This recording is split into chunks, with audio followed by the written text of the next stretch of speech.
Hello बच्चों लोग, मेरा नाम है पुजारी महादेव। आज मैं आप लोगों को जो टॉपिक सिखाने वाला समझाने वाला हूँ, उस टॉपिक का नाम है लिक्विडेशन ऑफ कंपनीज। ठीक है, लेट्स स्टार्ट, शुरू करते हैं। तो लिक्विडेशन का मतलब होता है शट डाउन। शट डाउन या फिर वाइंडिंग अप। इसका मतलब क्या हुआ कि जब कोई कंपनी बंद हो जाती है, जब कोई कंपनी बंद हो जाती है, और कोई भी कंपनी बंद कब होती है? जब किसी कंपनी को बहुत सारा क्या होता है, लॉस होता है। तो जब किसी कंपनी को बहुत सारे लॉसेस होते हैं मल्टीपल ईयर तक, जैसे पहला साल कंपनी को लॉस हुआ, दूसरा साल कंपनी को लॉस हुआ, फिर तीसरा साल कंपनी को लॉस हुआ, फिर चौथा साल कंपनी को लॉस हुआ। तो यहाँ पे तो मैं एक एग्जाम्पल ले रहा हूँ, लॉस का एग्जाम्पल। एग्जाम्पल तो कुछ भी हो सकता है। शायद कंपनी ने कुछ गलत काम किया रहेगा, या डिफॉल्टर हो गई रहेगी, या कुछ धोखाधड़ी कर दी होगी, या किस सोसाइटी का कुछ नुकसान कर दिया होगा, तो किसी ने केस कर दिया होगा। तो रीज़न कुछ भी हो सकता है, बट मैं यहाँ पे रीज़न लॉस का एक रीज़न लेके आपको इस टॉपिक को समझाने की कोशिश करूंगा। तो यहाँ पे कैसा, लिक्विडेशन ऑफ कंपनीज का मतलब होता है कि जब कोई कंपनी लिक्विडेट होती है। लिक्विडेट का मतलब जब कोई कंपनी बंद हो जाती है। तो बंद क्यों होती है? जब कंपनी को बहुत सारा लॉसेस होता है। तो कंपनी जब लॉस में जाती है, तो फिर कंपनी क्या करती है, अपने आप को बंद करके चले जाती है। पहले कंपनी अपना शट डाउन कर देती है, शटर को, समझो।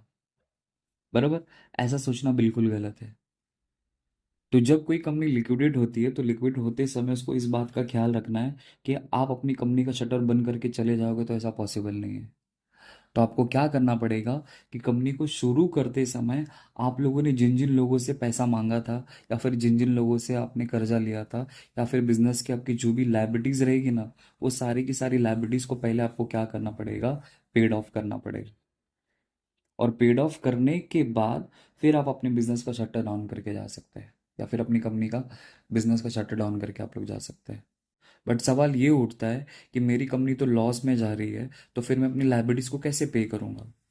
राइट। तो लाइबिलिटीज को पे करने के लिए एक जरिया होता है, वो होता है सेल ऑफ असेट्स।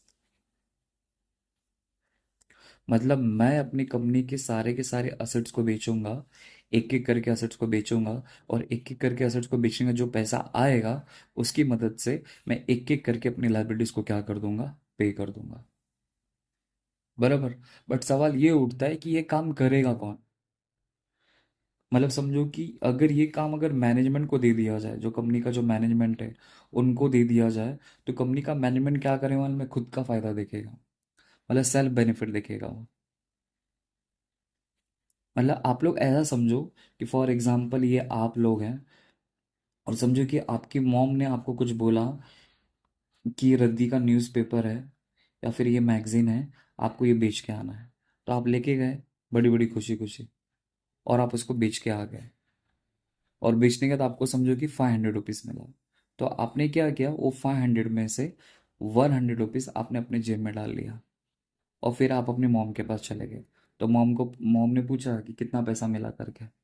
तो मॉम को आपने क्या बोला रहेगा, सिर्फ 400 रुपये दिया मॉम। फिर वो 400 में से भी फिर आप क्या करेंगे, बोलेंगे मम्मी इतना मैं मेहनत करके गया, तो मुझे और कुछ तो कुछ पैसा दे दे करके। तो 400 में से समझो कि तुमने और 50 रुपीज़ ले लिया। तो मॉम को कितना दे दिया, 350 रुपीज़। तो इन शॉर्ट आपकी झोली में कितना चला गया, 150 रुपीज़। तो ऐसा इंसान, ठीक है, घर वाले की बात है, गलत क्या है क्या सही, चोरी चकारी नहीं करना चाहिए। बट ठीक है, तो इस तरह गलत काम करके आपने अपनी जेब में डाल दिया। तो उसी तरह मैनेजमेंट के किसी बंदे को अगर ये काम दे दिया जाए, तो उसके साथ भी ऐसा हो सकता है, वो भी ऐसा कर सकता है। इसलिए हम लोग को क्या करना पड़ेगा, किसी बाहर वाले को, एक बंदे को अपॉइंट करना पड़ेगा, जिसको बोलते हैं लिक्विडेटर। मतलब उसका काम ही यही होता है।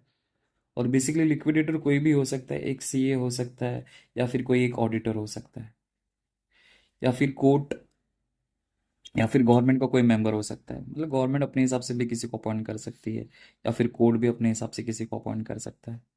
तो कोई भी एक पढ़ा लिखा आदमी होगा, जिसको अकाउंट्स का पूरा नॉलेज होगा, सारी चीज़ों का, लॉ का उसको पूरा नॉलेज होगा। तो वैसे बंदे को ये काम दिया जाता है, और उस बंदे को बोलते हैं, समझो, लिक्विडेटर। तो फिर वो लिक्विडेटर क्या करेगा, एक एक करके हमारी लाइबिलिटीज को जमा करेगा।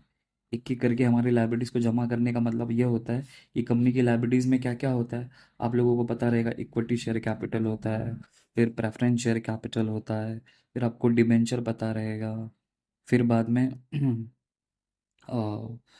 क्रेडिटर पता रहेगा, फिर बाद में बिल्स पेबल पता रहेगा, बैंक लोन। तो ये सारी की सारी हमारी लाइबिलिटीज रहती है।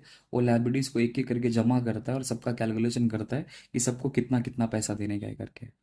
फिर वो बारी बारी से क्या करेगा, एक एक करके मार्केट में असेट को बेचेगा और लोगों का पैसा पे करते जाएगा। लोगों का पैसे का मतलब होता है कि कंपनी की जितनी भी लाइबिलिटीज है उसको पे करते हुए जाएगा। ठीक है। तो लोगों को कितना पैसा देने का है और लोगों को हमने कितना पैसा दिया, तो उसके लिए एक एक फाइनल स्टेटमेंट बनाता है जिसको बोलते हैं liquidator final statement of account. तो वो कैसे बनाते हैं वो हम लोग बाद में देखेंगे। बट यहाँ पे सवाल ये उठता है कि लाइबिलिटीज का जब पैसा देने का टाइम आता है, और लाइबिलिटी में समझो इतने सारे नाम हैं, जैसे equity shares capital, preference shares capital, debenture, creditors, bills payable, bank loan, इन सबको अगर पैसा देना है तो सबसे पहला पैसा किसको दे। समझो कि फॉर एग्जांपल ये सबको मिला के अगर मैं बात करूं तो टोटल 15 लाख रुपए देना है। और जो मार्केट में जो असेट बेचा जाता है तो मतलब एक साथ भी सेल किया जा सकता है, लेकिन उसकी पॉसिबिलिटी कम है। एक एक करके मैं मार्केट में असेट बेचूंगा तो पैसा भी तो थोड़ा थोड़ा आएगा। तो समझो कि मैंने पहले टाइम असेट को बेचा, समझो 5 लाख रुपए आया। अब ये 5 लाख रुपए का जो डिस्ट्रीब्यूशन है मैं किसको करूँ, पहले इक्विटी को दूं, पहले प्रेफरेंस को दूं, पहले डिबेंचर को दूं, पहले क्रेडिटर को दूं, या किसको दूं। अब समझो कि अगर मैंने पहला पैसा अगर बैंक लोन को दिया, या फिर क्रेडिटर को पैसा दिया, बिल्स पेबल को पैसा दिया, तो बाकी इन तीनों को बुरा लग जाएगा। या फिर पहले पैसा अगर मैंने इसको दिया तो इसको बुरा लग जाएगा, इसको बुरा लग जाएगा, कुछ भी हो सकता है ना। तो इसीलिए आपको क्या याद रखना है, ऑर्डर ऑफ पेमेंट याद रखना है। मतलब आप लोग ऐसा समझो कि जो जो घर वाला है, जो इंटरनल लाइबिलिटीज है, जो हमारी इंटरनल लाइबिलिटीज है उसको हम लोग बाद में पेमेंट करेंगे आफ्टर। और जो हमारी एक्सटर्नल लाइबिलिटीज है सबसे पहला उनको पेमेंट करेंगे। तब सवाल ये उठता है कि इंटरनल लाइबिलिटी और एक्सटर्नल लाइबिलिटीज क्या होगी, तो मैं यहाँ पे आपको बताता हूँ। तो समझो कि कंपनी की इंटरनल लाइबिलिटीज, इंटरनल लाइबिलिटीज, तो कंपनी की इंटरनल लाइबिलिटीज में आप लोग याद रख सकते हैं equity share capital plus preference share capital. ये दो कंपनी की इंटरनल लाइबिलिटीज होती है। अब इंटरनल लाइबिलिटीज कैसे होती है, तो तुम लोग, आप सभी को मालूम है कि जब किसी कंपनी को पैसे की जरूरत पड़ती है तो कंपनी मार्केट में क्या करती है, शेयर बेचती है। और शेयर बेचने का जो बंदा उस कंपनी का शेयर खरीदता है, वो बंदा उस कंपनी का कौन सा होल्डर हो जाता है, शेयर होल्डर हो जाता है। और शेयर होल्डर से आया हुआ जो पैसा, मतलब शेयर होल्डर जो हो जाता है, और शेयर होल्डर कंपनी का क्या बन जाता है, ओनर बन जाता है। और ओनर से जो आया हुआ पैसा रहता है वो ओन कैपिटल कहलाता है। और ओन कैपिटल कंपनी का इंटरनल लायबिलिटीज रहता है। तो ये समझो घर वाला है। तो घर वाले को तो अपन को तो बाद में पैसा देना पड़ेगा।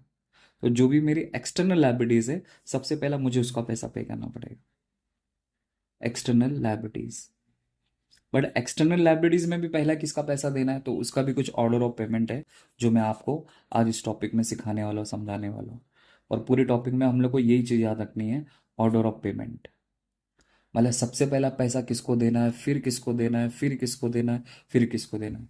अगर ये ऑर्डर ऑफ पेमेंट अगर आपको याद हो गया तो समझो कि आसानी से आप लिक्विडेशन ऑफ कंपनीज का इजीली कोई भी टाइप का सम आप लोग क्या कर सकते हैं, सॉल्व कर सकते हैं। तो ऑर्डर ऑफ पेमेंट में सबसे पहला आपको जो पेमेंट करना रहता है ना, वो होता है लीगल फीस। इसका मतलब ये हुआ कि जब कोई कंपनी लिक्विडेट होती है तो लिक्विडेट करने के लिए भी कुछ लीगल प्रोसीजर रहता है जिसको फॉलो करना पड़ता है। अब लीगल प्रोसीजर को फॉलो करने के लिए, कोर्ट कचहरी में जाने के लिए, वहाँ पे डॉक्यूमेंट बनाने के लिए, पेपर वर्क करने के लिए दुनिया भर का खर्चा होगा कि नहीं होगा, ऑफकोर्स होगा। तो सबसे पहला लीगल फीस एक्सपेंस पे करेंगे। तो लिक्विडेटर जो भी पैसा आता है उस पैसे से सबसे पहला लीगल फीस पे करता है।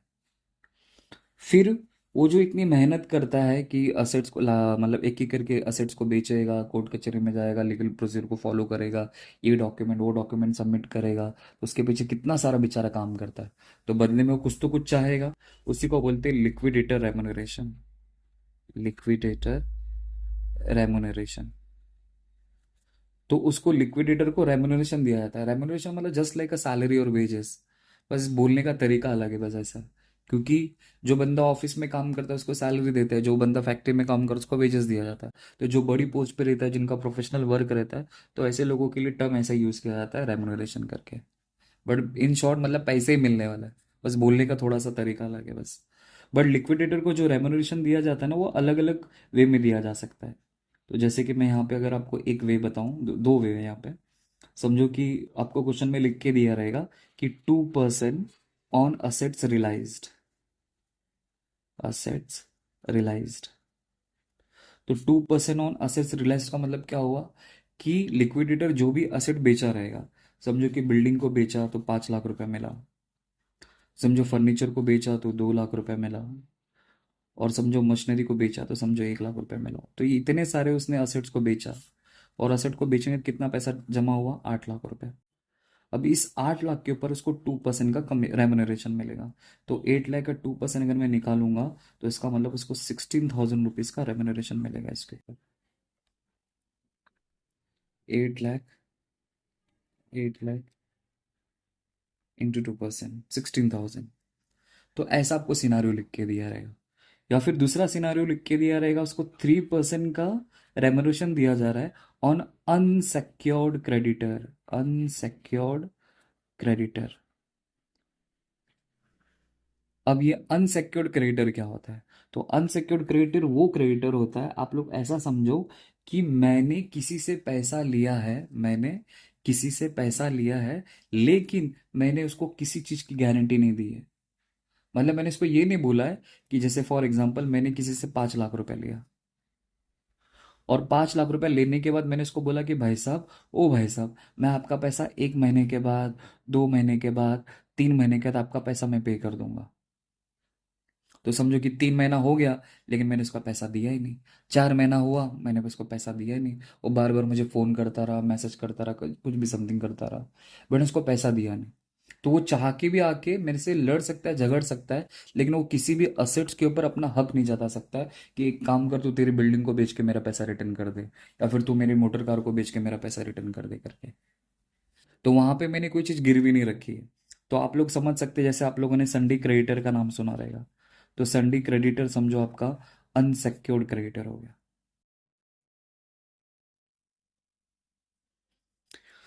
समझो बिल्स पेबल।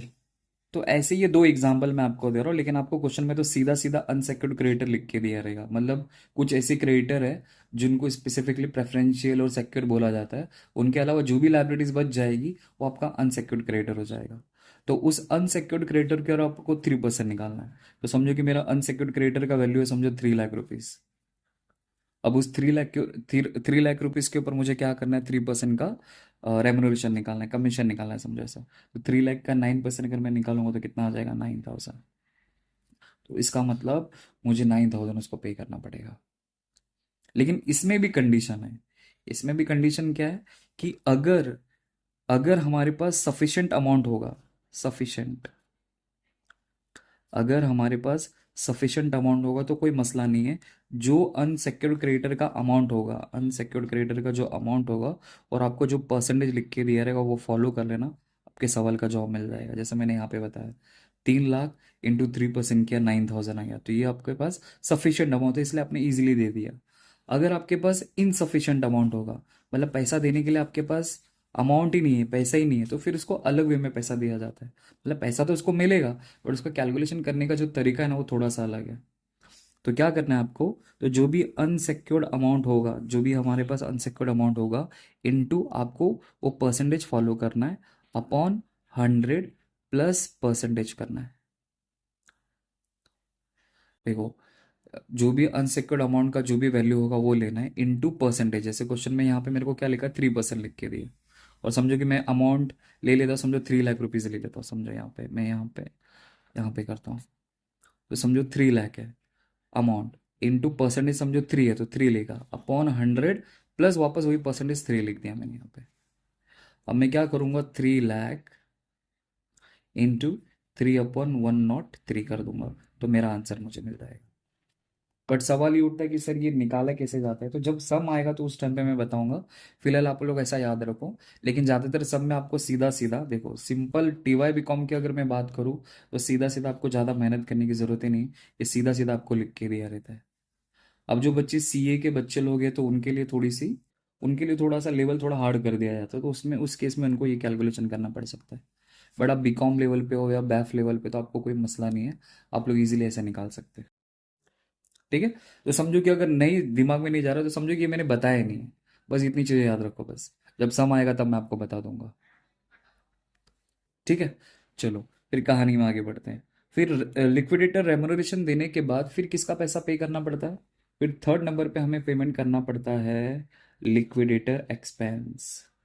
तो लिक्विडेटर ने जो भी भागम दौड़ किया, एक जगह से दूसरी जगह गया, कोर्ट कचहरी में गया, किसी को खाना पिलाना, आना जाना, जो कुछ भी उसने दुनिया भर का खर्चा किया रहेगा, मतलब बिजनेस से रिलेटेड है, मतलब कंपनी को बंद करने के लिए वो जो कुछ भी तामझाम करता है, उसके असेट्स को बेचने के लिए, उसकी लाइबिलिटीज को पे करने के लिए, और उसके पीछे उसने जो कुछ भी खर्चा किया रहेगा, वो सारे खर्चे वो अपना उसमें से काट लेगा, मतलब माइनस कर लेगा वो, मतलब उसको वो पैसा दे दिया जाएगा पहले, तीसरे नंबर पे। फिर फोर्थ नंबर पे आएगा, फोर्थ नंबर पे फिर हम लोग पेमेंट करेंगे डिबेंचर होल्डर में, debenture holder. But debenture holder में आपको थोड़ा सा बात याद रखनी है, अगर वो बात अगर आपको याद होगी तो आपके लिए थोड़ा सा इजी हो जाएगा ऐसा। तो जस्ट मिनट आपको मैं बता देता हूँ। तो नेक्स्ट फोर्थ नंबर पे हमें पेमेंट करना रहता है डिबेंचर होल्डर का। तो डिबेंचर होल्डर का अगर हमें पेमेंट करना है तो कैसे करें? तो डिबेंचर होल्डर में क्या होगा कि सबसे पहला आपको तीन चीज़ इसके अंदर याद रखनी है। जैसे क्वेश्चन में आपको लिख के दिया रहेगा 9% डिबेंचर, या फिर 8% डिबेंचर, या फिर 6% डिबेंचर। तो उसका जो भी वैल्यू रहेगा वो वैल्यू आप लोग उसका पेमेंट कर दोगे। फिर आपको दूसरे नंबर पे लिख के दिया रहेगा इंटरेस्ट ऑन डिबेंचर, या या फिर इंटरेस्ट अक्रूड ऑन डिबेंचर करके, ऐसा कोई मतलब अब कंपनी लॉस में जा रही थी, तो लॉस में जाने की वजह से कंपनी ने 3 साल का इंटरेस्ट पे नहीं किया, तो उसका भी वैल्यू आपको बैलेंस शीट में लिख के दिया रहेगा, तो वो भी आपको पे करना है। लेकिन अगर क्वेश्चन में डेट अगर आपको मेंशन लिख के दिया है कि लिक्विडेटर जो है, लिक्विडेटर लिक्विडेटर जो है वो पेमेंट कर रहा है, समझो पेमेंट कर रहा है 31 मार्च, 31 मार्च 2017, लेकिन जो बिजनेस जो लिक्विडेट हो रहा है ना, वो 31 दिसंबर 2016 को लिक्विडेटर हो रहा है, लिक्विडेट हो रहा है। देखो, बैलेंस शीट क्लोज हो रहा है 31 मार्च 2016 को, ठीक है, बट लिक्विडेटर जो पेमेंट कर रहा है सबको, वो कब कर रहा है? 31 मार्च 2017 को। इसका मतलब पेमेंट करने में उसने कितने महीने की देरी कर दी? तो पेमेंट करने में 3 महीने की देरी कर दी। कैसा? जैन, फैब, मार्च, 3 महीना, है ना? तो 3 महीने की अगर उससे देरी अगर हो जाए ना, तो जितना महीना उससे देरी हुई उसके ऊपर भी उसको इंटरेस्ट पे करना पड़ेगा। तो यहाँ पे मैं लिखता हूँ interest on debenture, interest on debenture up to the date of payment, up to the date of payment. Sir इसका एग्जांपल देके समझाओ। जैसे फॉर एग्जांपल क्वेश्चन में आपको 8% डिबेंचर लिख के दिया है, और उसका वैल्यू है समझो 1 लाख रुपीज, ठीक है? तो वो जो 1 लाख है वो मैंने यहाँ पे लिख दिया, समझो वो यहाँ पे आता है। और ऑलरेडी आपको क्वेश्चन में 2 साल का कंपनी ने इंटरेस्ट नहीं दिया था, तो 1 लाख का 8% निकालूंगा तो 8 हज़ार आता है। 8 हज़ार को 2 से मल्टीप्लाई करो, समझो कंपनी ने 2 साल तक का तक इंटरेस्ट नहीं दिया, 16 हज़ार रुपये। अगर लिक्विडेटर को पेमेंट करते समय अगर देरी हो जाए तो उसका भी आपको इंटरेस्ट निकालना पड़ेगा। तो interest on debenture up to the date of payment, तो कैसे निकालेंगे? 1 लाख के ऊपर ही, उसी अमाउंट के ऊपर, 1 लाख के ऊपर आपको 8% निकालना है, 8% इंटू आपको कितने महीने के लिए निकालना है? 3 महीने के लिए, क्योंकि पेमेंट देने में, पेमेंट करने में कितने कितने टाइम की देरी होगी? 3 महीने की, इसलिए 3/12 आ जाएगा। अब इसको सॉल्व करेंगे, तो अगर मैं 1 लाख को अगर 8% इंटू 3/12 करता हूँ, तो इसका मतलब 2 हज़ार रुपया, तो 2000 का इंटरेस्ट भी उसको पे करना पड़ेगा। मतलब मोटा मोटी उसको तीन चीज का पेमेंट करना पड़ेगा। लेकिन कंपलसरी कंपलसरी आपको दो ही चीज क्वेश्चन में ज्यादातर लिख के दिया रहेगा। अगर क्वेश्चन में डेट लिख के दिया रहेगा तो आपको ये फॉलो करना है। अगर आपको नहीं समझाए तो कोई बात नहीं, जब मैं सम आएगा तब मैं आपको उस टाइम पे ये बता दूंगा। फिलहाल मैं इस टाइम पे आपको ओवरव्यू दे रहा हूँ कि ऐसा ऐसा आपको याद रखना है करके, ठीक है? फिर फिफ्थ नंबर पे आपको पेमेंट करना रहता है डिबेंचर होल्डर के बाद। फिफ्थ नंबर पे आता है प्रेफरेंशियल क्रेडिटर, प्रेफरेंशियल क्रेडिटर।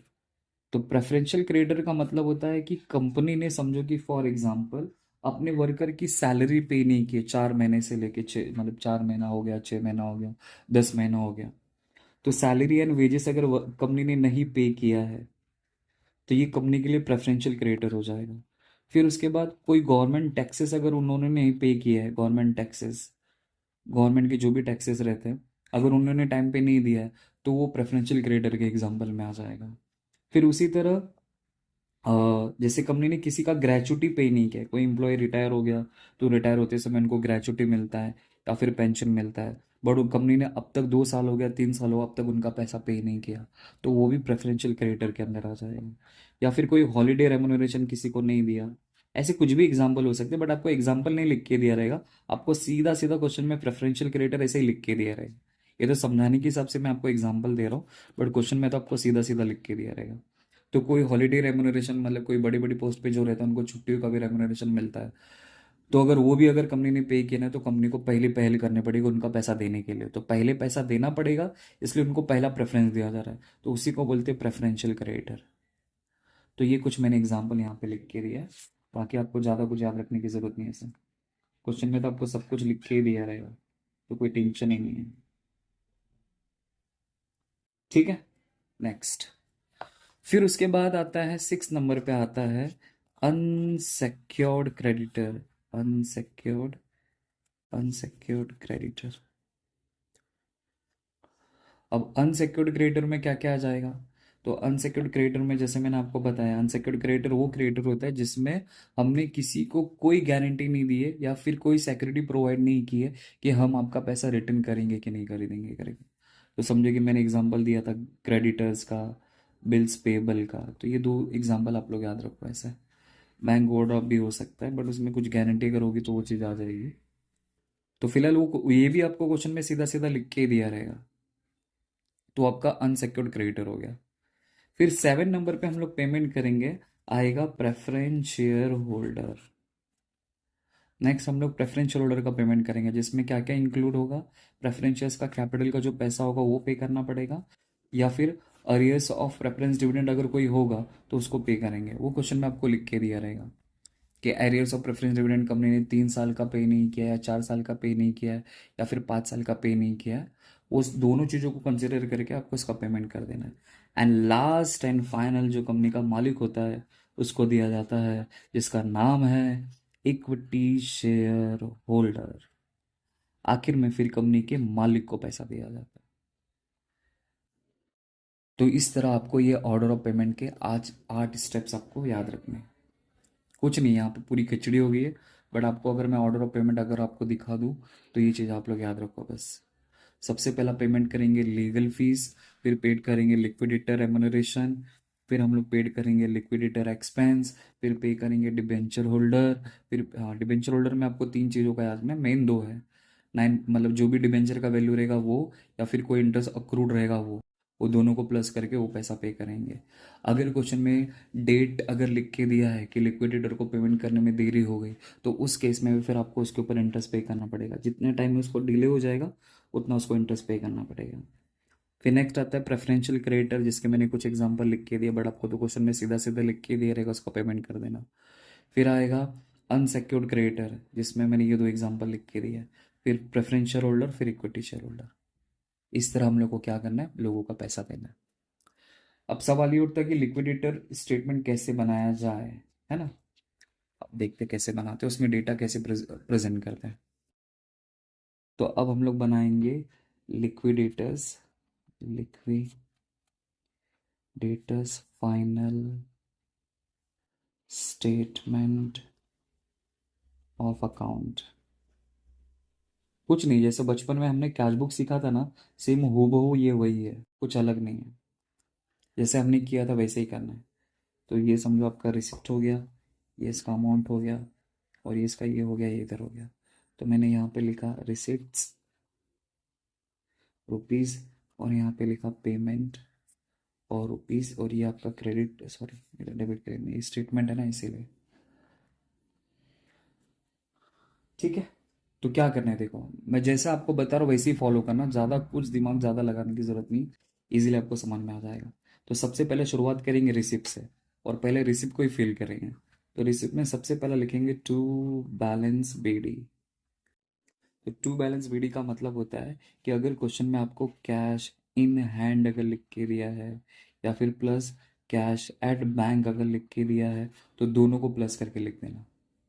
अब जैसे कैश इन हैंड 2,000 लिख के दिया है, कैश एट बैंक 3,000 लिख के दिया है, दोनों को ऐड कर दे तो कितना आ गया, 5,000। या फिर एक लिख के दिया रहेगा तो 2,000 आ जाएगा। ये पहली चीज़। सिर्फ यहाँ पे चार ही चीज़ आती है बस, तो मेन आपको तो पहले तीन याद रखना है।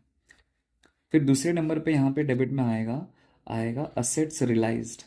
असेट्स रियलाइज्ड, तो असेट्स रियलाइज्ड का मतलब होता है कि लिक्विडेटर ने जो जो असेट बेचा है वो सारे के सारे असेट्स यहाँ पे आ जाएंगे। तो उसने स्टॉक को बेचा तो मुझे पैसा मिला, फिर डेटर को बेचा तो मुझे पैसा मिला, फिर बिल्स रिसीवेबल से पैसा आया, फिर बाद में लैंड एंड बिल्डिंग को बेचा तो पैसा मिला, फर्नीचर को बेचा तो पैसा मिला, बिल्डिंग को बेचा, सॉरी, मशीनरी को बेचा तो पैसा मिला। तो जो भी आपको क्वेश्चन में असेट्स रियलाइज लिख के दिया रहेगा आप उसको किसी भी ऑर्डर में लिख देना, यहाँ पे आएगा। बट यहाँ पे मैंने जो ऑर्डर फॉलो किया, पहले करंट असेट्स लिखा है, फिर फिक्स्ड असेट्स लिखा है। बट जब क्वेश्चन में लिख के दिया रहता है तो आप कोई भी ऑर्डर फॉलो कर लो, कुछ मैटर नहीं करता है, एंड ऑफ द डे मतलब क्वेश्चन तो आंसर वही आने वाला है। फिर तीसरे नंबर पे फिर हम लोग यहाँ पे रिकॉर्ड करेंगे सरप्लस, सरप्लस फ्रॉम असेट्स। तो सरप्लस फ्रॉम असेट्स का मतलब क्या होता है ये समझते हैं। तो सरप्लस फ्रॉम असेट्स का मतलब आप लोग ऐसा समझो कि मैं यहाँ पे पहले लिख देता हूँ असेट्स रियलाइज्ड,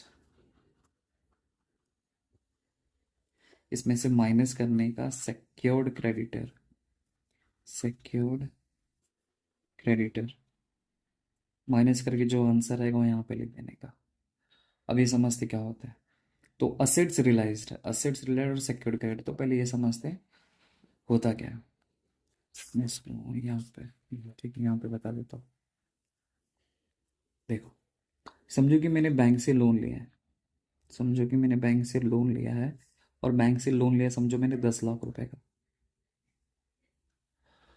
और बैंक वाले को मैंने वादा किया कि भाई साहब, ओ भाई साहब, अगर मैं आपका पैसा पे नहीं कर पाऊंगा ना, तो आपको मैं ये सिक्योरिटी देता हूँ कि आप मेरी मशीनरी को बेच के, आप मेरे प्लांट एंड मशीनरी को बेच के आप अपना पैसा रिकवर कर लेना। मतलब बैंक लोन के अगेंस्ट में मैंने सिक्योरिटी दी है। किस चीज़ की सिक्योरिटी दी है? प्लांट एंड मशीनरी की। अगर मैंने आपका पैसा नहीं दिया तो आप क्या करना, मेरे प्लांट एंड मशीनरी को बेच देना और बेच के आप अपना पैसा रिकवर कर लेना। ठीक है, तो जब इस तरह का डेटा अगर लिख के दिया रहेगा ना, तो बैंक लोन फिर हमारा बन जाएगा सिक्योर्ड क्रेडिटर। तो बैंक लोन को हम लोग बोलेंगे वो मेरा सिक्योर्ड क्रेडिटर हो गया, मैंने इसको सिक्योर कर लिया। किसके अगेंस्ट में सिक्योर कर लिया? प्लांट एंड मशीनरी के अगेंस्ट में। अगर पैसा नहीं मिला तो मशीनरी को बेच के आपका पैसा दिया जाएगा। तो समझो कि लिक्विडेटर ने मशीनरी को मार्केट में बेचा और समझो कि मिला 13 लाख रुपीस, 13 लाख रुपया असट को बेचा, और असट को बेचने का कितना रियलाइज हुआ अमाउंट? 13 लाख रुपया। अब देखो मैं उसी को यहाँ पे लिख रहा हूँ। तो ये जो असेट्स रियलाइज है, तो मैंने अपने प्लांट एंड मशीनरी को बेचा, मुझे कितना पैसा मिला? 13 लाख रुपीस। तो वो 13 लाख रुपीस मैं यहाँ पे लिख दूंगा। फिर इसमें से माइनस करूंगा सिक्योर्ड क्रेडिटर, तो मैंने सिक्योर्ड क्रेडिटर, तो मेरे सिक्योर्ड क्रेडिटर का नाम क्या है? Bank loan. मैं समझाने के लिए बोल रहा हूँ। और बैंक लोन कितना था मेरा? 10 लाख रुपया था। तो इसका मतलब 13 लाख में से अगर मैंने 10 लाख माइनस कर दूँ तो कितना बचता है? 3 लाख। तो ये 3 लाख मेरा बन जाएगा सरप्लस फ्रॉम असेट्स। ऐसा। तो इसका उल्टा भी हो सकता है, बट ज़्यादातर हमने जितने भी सम सॉल्व किया तो यही तीन चीज़ आती है। तो जब भी हम लोग सम सॉल्व करेंगे तो ये पहले तीन स्टेप आपको फॉलो करना है। पहले टू बैलेंस बीडी लिखना है, फिर दूसरा टू असेट्स रियलाइज लिखना है, फिर तीसरा सरप्लस फ्रॉम असेट्स लिखना है, फिर चौथा इस फॉर्मेट में अगर मैं बोलूँ तो call from equity share holder. अब ये क्या होता है मैं अभी नहीं बताऊंगा, ये बाद में बताऊंगा जब मैं सम सॉल्व करूंगा। तो ये चौथा आइटम क्या होता है तभी आपको मैं समझाऊंगा। फिलहाल ऐसा समझो कि इक्विटी शेयर होल्डर से कुछ पैसा मिला, तो मैं यहाँ पे इसको रिकॉर्ड कर दूंगा बस। बट ज़्यादातर आपको तीन ही फॉलो करना है, याद रखना। मतलब जब भी हम लोग सम को सॉल्व करेंगे तो हमेशा हमेशा हमेशा आपको तीन चीज़ याद रखनी है। पहले टू बैलेंस बीडी लिखना है, फिर असेट्स रियलाइज लिखना है, फिर सरप्लस फ्रॉम असेट लिखना है बस। फिर उसके बाद पेमेंट में आना है, फिर एंड में इधर आएंगे, वो बाद में बताऊंगा जब सम करेंगे तो। ठीक है, अब हम लोग पेमेंट में चलते हैं। अब पेमेंट में सबसे पहला क्या, जो मैंने आपको ऑर्डर ऑफ पेमेंट लिख के थे तो वही फॉलो करना है। तो सबसे पहला आएगा बाय लीगल फीस। तो लीगल फीस क्वेश्चन में लिख के दे तो लिख देना, नहीं लिख के दिया रहेगा तो कोई बात नहीं। फिर आ जाएगा लिक्विडेटर रेमुनरेशन, लिक्विडेटर रेमुनरेशन जो भी होगा वो यहाँ पे आ जाएगा। फिर उसमें से फिर आएगा लिक्विडेटर एक्सपेंसेस, जो भी होगा वो यहाँ पे लिख देना। फिर किसका पेमेंट करेंगे? फिर पेमेंट करेंगे डिबेंचर होल्डर का। तो डिबेंचर होल्डर से जो भी ट्रांजेक्शन होगा वो आ जाएगा। तो सबसे पहला, जैसे आपको डिबेंचर का वैल्यू लिख के दिया रहेगा 8% डिबेंचर, तो उसका जो वैल्यू रहेगा वहाँ पे लिख देना। फिर इंटरेस्ट ऑन डिबेंचर अगर कोई होगा तो वहाँ पे लिख देना। फिर इंटरेस्ट ऑन डिबेंचर, ये टिल दी पे, मतलब जब तक उसने पेमेंट नहीं किया रहेगा तब तक का जो इंटरेस्ट ऑन डिबेंचर रहेगा वो यहाँ पे आ जाएगा। फिर बाद में हमारा पेमेंट किसका करेंगे? प्रेफरेंशियल क्रेडिटर का। बस ये ऑर्डर ऑफ पेमेंट याद रखना, बस प्रेफरेंशियल क्रेडिटर तो वो आ जाएगा। फिर इसके बाद में किसका पेमेंट करेंगे? अनसेक्योर्ड क्रेडिटर का पेमेंट करेंगे, तो वो यहाँ पे लिख देना। फिर उसके बाद हम लोग किस चीज़ का पेमेंट करेंगे? अनसेक्योर्ड क्रेडिटर का। फिर किसका पेमेंट आएगा? आएगा प्रेफरेंस शेयर होल्डर का। तो प्रेफरेंस होल्डर में किन चीज़ों का आता है? प्रेफरेंस शेयर कैपिटल का जो पैसा रहेगा वो आएगा, या फिर एरियर्स ऑफ डिविडेंड का जो लिख के दिया रहेगा वो आएगा। या तो ये एक ही आ सकता है, कुछ भी हो सकता है। फिर लास्ट में इक्विटी शेयर होल्डर का टाइम आ जाएगा। और फिर आखिर में क्या होगा? ये अकाउंट टैली हो जाएगा। यहाँ पे भी सेम अमाउंट आएगा और यहाँ पे भी सेम अमाउंट आ जाएगा। बस इतनी चीज़ें आपको याद रखनी है इस टॉपिक में। ऐसा तो आपको लगता रहेगा अरे बहुत है यार, ये तो कैसे याद होएगा, कुछ नहीं। जब सम सॉल्व करेंगे तो इजीली आपको समझ में आ जाएगा ऐसा। ठीक है, आई होप आपको समझा रहेगा। Thank you.